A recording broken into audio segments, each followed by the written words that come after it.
Hello everybody! Welcome to another Starcraft 2 broadcast. My name is Ahnaris, and today we're here watching VortiX spawn as the Zerg player in the bottom left. He's either yellow, orange, or green. Curse that whole color thing, I can't tell. His Terran opponent is going to be none other than DieStar. So we have a ZVT today, and this is actually Game 1 in a best-of-3 series from the most recent Z Cup between these two players. So I'm very much looking forward to see the results of all three of these games here. I'm even going to do the fist hitting the palm. You ready for it? 1, 2, 3. Yeah, ready to go. All right, good stuff. That probably didn't come through the microphone whatsoever, but that's okay. So actually, both these players are somewhat familiar to me. DieStar in particular, as well. Actually, VortiX as well. He recently popped up in the most recent SK tournament. Facing off in a best-of-3 series against White-Raw. That was a very exciting game. When I was watching that, I was thinking to myself, I haven't really heard of this VortiX guy. I'm really kind of curious to see what exactly he's going to bring to the table. I mean, he had some amazing micro during, especially game number 1. In the early game against White-Raw, tried to do a little bit of harassment with a Stalker and a Zealot. And should I say spoiler alert? Spoiler alert, we're talking about the first 3 minutes of game number 1. In other news, they played a game number 1. VortiX was actually able to corner very easily, it looked like, a Stalker that, White-Raw, he's a very well-rounded player.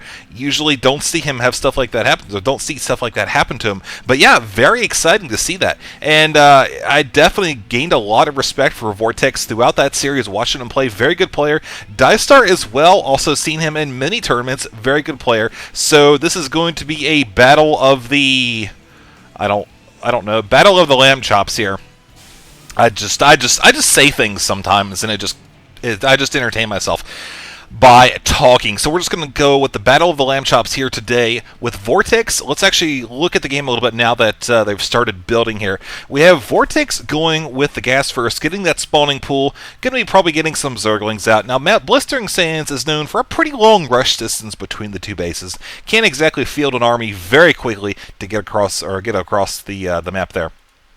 So DieStar does see this. He's got the SCV down here. He sees that, all right, probably going to transition into an expansion or something like that, because down here you get this nice little choke point, and with this Zerg build, it's actually pretty easy to defend it against any super early pressure, getting the pool and the extractor first, and then the hatchery down here. So you've got those Zerglings ready to deal with any sort of bunker, maybe a couple Marines.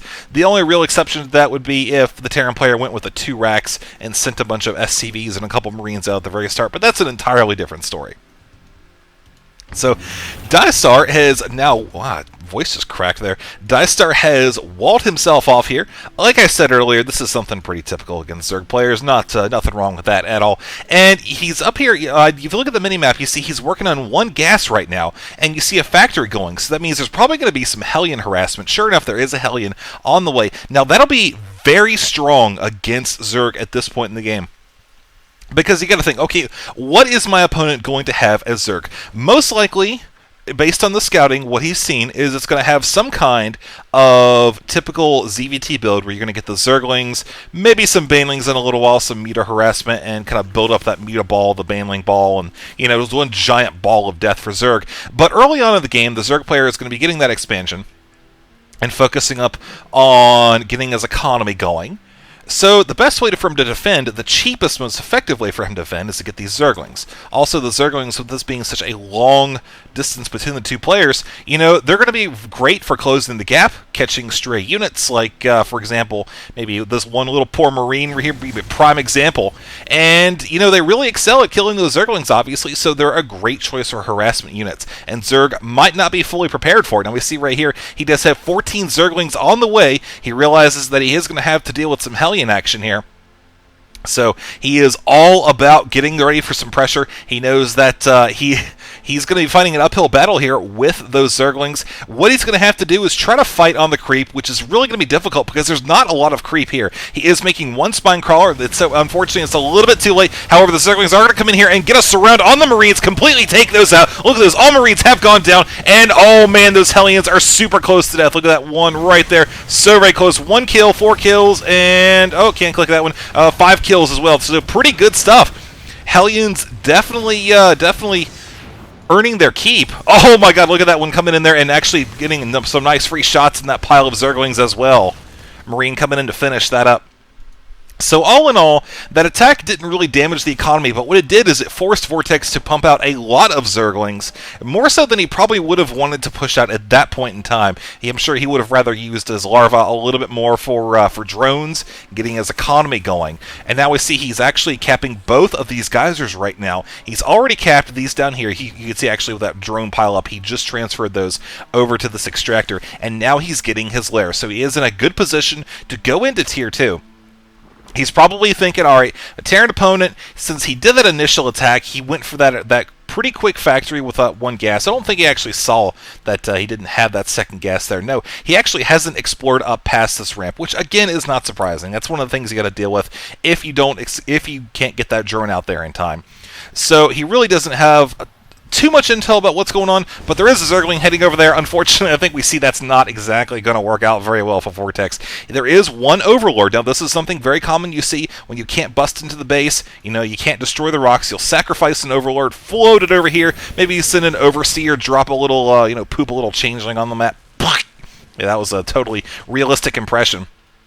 So we got the Spire coming on the way right now. Again, that's pretty standard. Great mobility, great harassment unit. Mobility is definitely something that is going to be key on this map. You see there's a lot of use of Zerglings and Hellions once again coming in here, taking out the two Zerglings trying to take the xel'naga watchtower. And look at that timing in that Hellion, the drone can't talk. The timing of the drone going past the Zerglings. You see the Zerglings were actually trying to pull that Marine off of the xel'naga watchtower so that drone can get by undetected. What he didn't count on were those Hellions coming up there and roasting those Zerglings. The drone kept on his merry way. And what you have as a result is exactly what you see here. 3 Hellions and a Marauder getting ready to attack this hatchery. It will probably be going down here. Well, I don't know. Looks like the Zerg is actually going to be heading out with his Zerglings. Of course, he does have the Marine up here at the top of the ramp, so he is well aware of the fact that this is incoming. Will he be able to burninate all of these? Oh, man, separating from the Marine Marty, cutting out just a little bit, and might actually be able to pull this off. No, he lost one of them. And now the Zerglings are deciding to go back and pick off a slightly easier target, but the medevacs are like, "Sup, you know what? I got a few things to say about that." And apparently, I can't talk today. I guess I can't talk any day, because it always happens at least once a cast, so I'll just get tongue-twisted. Whatever, it's cool. So now VortiX finally has these mutas out. He is ready to do a lot of harassment. Like I was trying to say earlier, mobile units on this map, just mobility is key. You've got to get around super quick, and especially against Terran, that's one of the key points of the ZVT strategy with the mutas, the Zerglings, and whatnot. Just outmaneuver your opponent.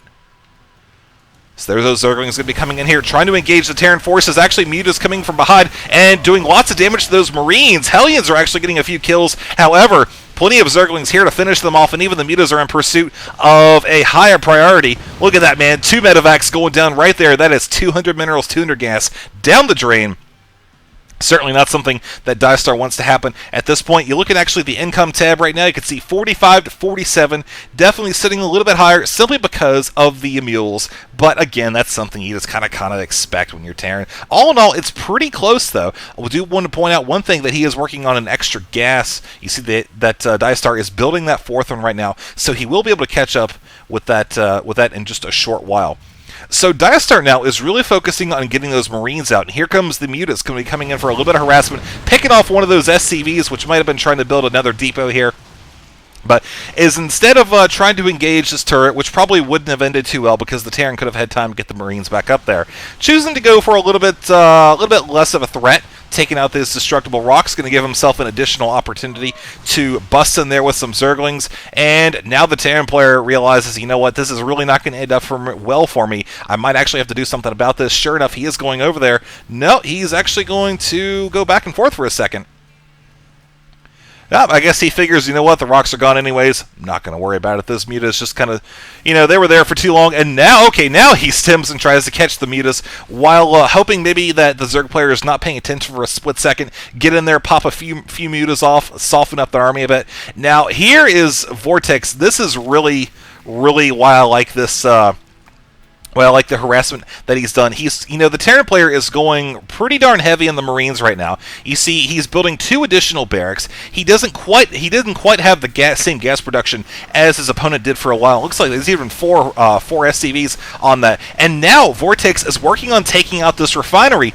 Further in, look at that, he's even bringing all the SCVs trying to repair that. He realizes how important that gas is, but VortiX realizes that he's going to need that gas in order to defend, get some of those higher tech units to deal with those banelings. And right now, DieStar's only option is to go with more and more Marines. You see a couple tech labs are on the way as well here. But, these banelings and zerglings are going to be super effective against the current Terran army. They've tried to go with mobility, tried to get that stem upgrade, try to respond to those air units, because you see they are a constant pain in the Terran side. But, you know what? He's doing a great job harassment. We see a little bit more here. Marines actually responding this time. Going to be trying to take out those mutas. The mutas actually realize, there's not a lot of Marines there. Maybe I could pick off 1 or 2 kills. But with those medevacs and the stim pack, you're just going to suffer two heavy losses right there.